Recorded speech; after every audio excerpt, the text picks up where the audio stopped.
The stars moved a little through the Vindicator's enormous viewport. The bridge was silent, only broken by the low, almost sad ping and the constant hum of outdated, over-engineered systems. The hull squealed like a sleeping beast as it extended its long-range sensors. Spine other than the captain's heartbeat and the pilot's breathing, the ghosts of the past were silent. Commander Dorian Reyes was by himself at the helm, with no AI or crew to assist him. The final warship constructed by the now-defunct military-industrial giant of Earth.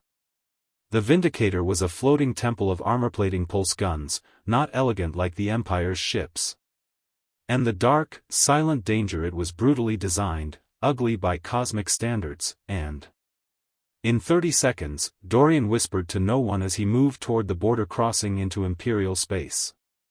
However, his own voice sounded like old blood-soaked gravel. Showtime, Imperial sensor boys automated a dozen pings that lit up the screen. Defensive satellites locking in warning systems, the standard automatic chatter. Red-coded warnings, a final message, and standard threat assessments. AI unregistered warship stop right away from the Imperial border. Dorian leaned back in his confined space and didn't answer. Chair and observed the Vindicator without stopping, it didn't need to.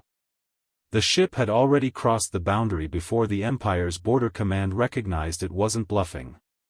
Threshold, no covert operation, no stealth drive. It wasn't attempting to enter covertly, instead, it wanted to be seen in deep echoing waves over Imperial space, alert klaxons. Fleet commanders were summoned from their slumbers, and hundreds of border stations started to panic. One senior. When he saw the name of the ship that had entered their region, the strategist puked.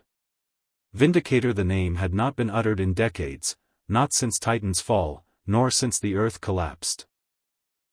Since nuclear fire destroyed the whole United Council of Systems and orbital ash, the majority of the galaxy thought that humanity had been wiped off in their own conflict.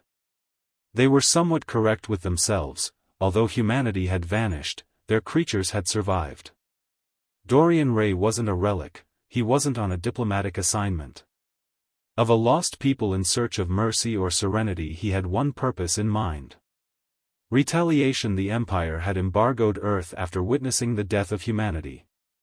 Resources were taken from colonies during its collapse, and propaganda was poured into friends' ears until when the final human signal vanished, the Outer Rim nation turned its back. Dorian recalled because he had been present as the Empire hailed its collapse. Deep beneath Mars in a defunct military AI vault that has been cryopreserved for 30. He had returned with his warship after years of waking up to a galaxy that had wiped out his people like dust brushed under a carpet.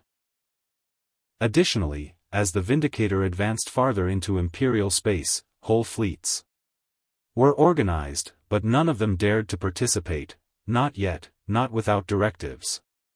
Without reinforcements, the ship was a combat machine, but it was also a Dorian was a phrase that began with warning and wasn't a survivor. Fire within the Imperial Fortress World Tarsus 5 Admiral's command deck. Behind him, Kellen Vake gazed at the TV with unblinking, dry eyes. Officers screamed in terror, but all he could hear was his own heartbeat. It's a bluff, one of the a relic, just one ship. The strategist stumbled. No, Kelvin said.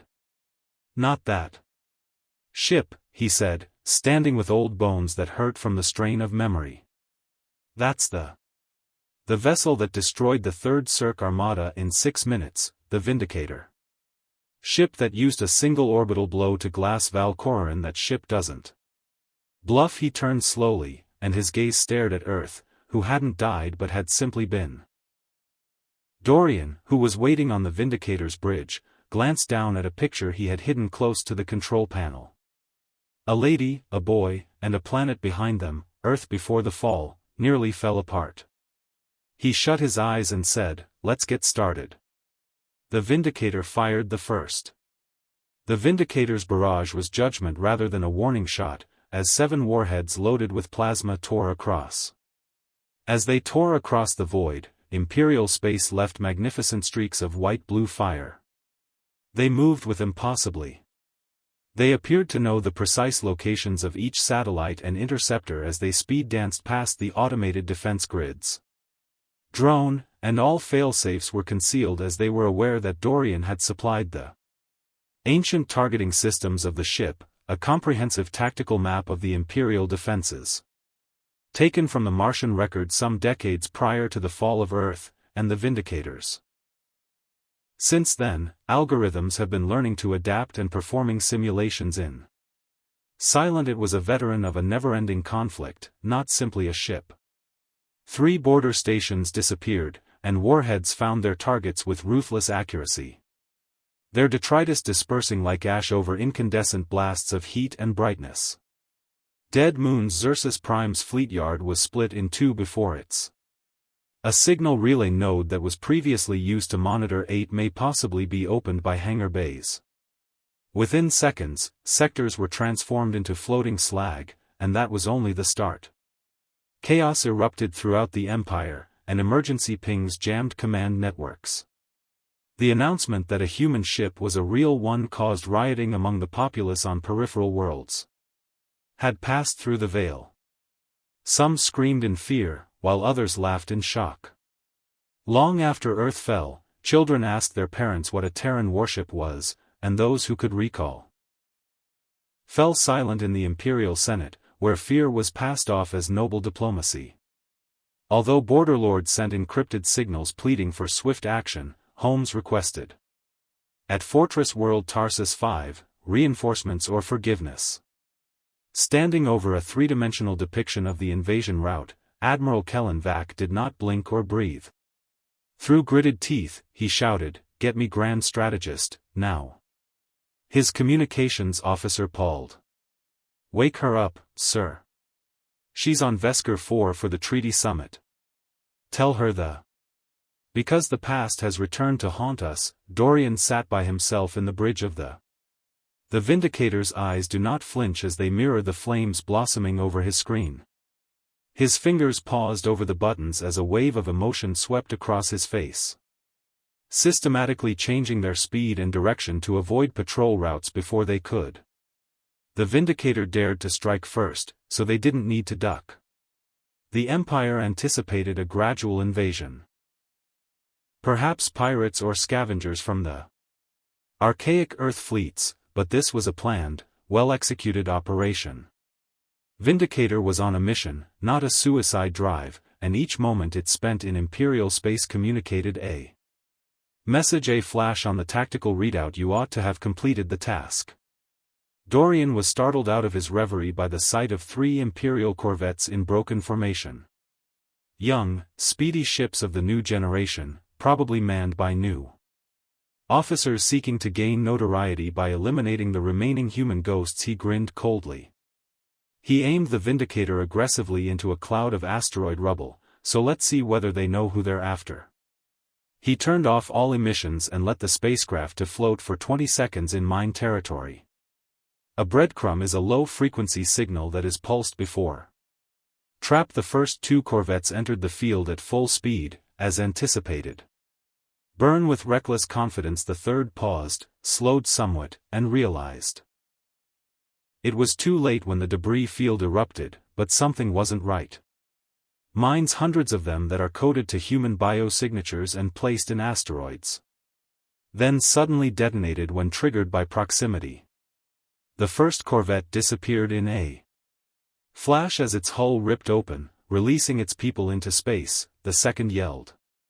A single rail gun shot from the Vindicator's side battery blasted through the third spine as it attempted to turn away.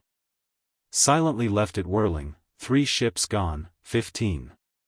Dorian slowly exhaled for a few seconds, and the spirits began to scream more loudly. They were constantly there, murmuring in the background, yet he wasn't completely insane. Of the engines amid the fading lights, his family lost on, his crew long gone. When Titan fell, Earth's commander vanished, but they continued to follow. "I'm not done yet," he murmured. "Incoming communication," he said, and a sudden ping. Encrypted, but the human standard protocol is so outdated that it ought to be discontinued. It was intended that no one would remember that encryption, so he froze and opened the channel. The screen wavered, and a familiar, broken voice said, "Raze is. Is that you?" Unexpectedly, the voice struck Dorian in the stomach like a missile. Piercing and unavoidable, he momentarily froze the bridge of the. The indicator went dead silent. There were no pings or sirens, only that broken static. "Raze, is that you?" The voice was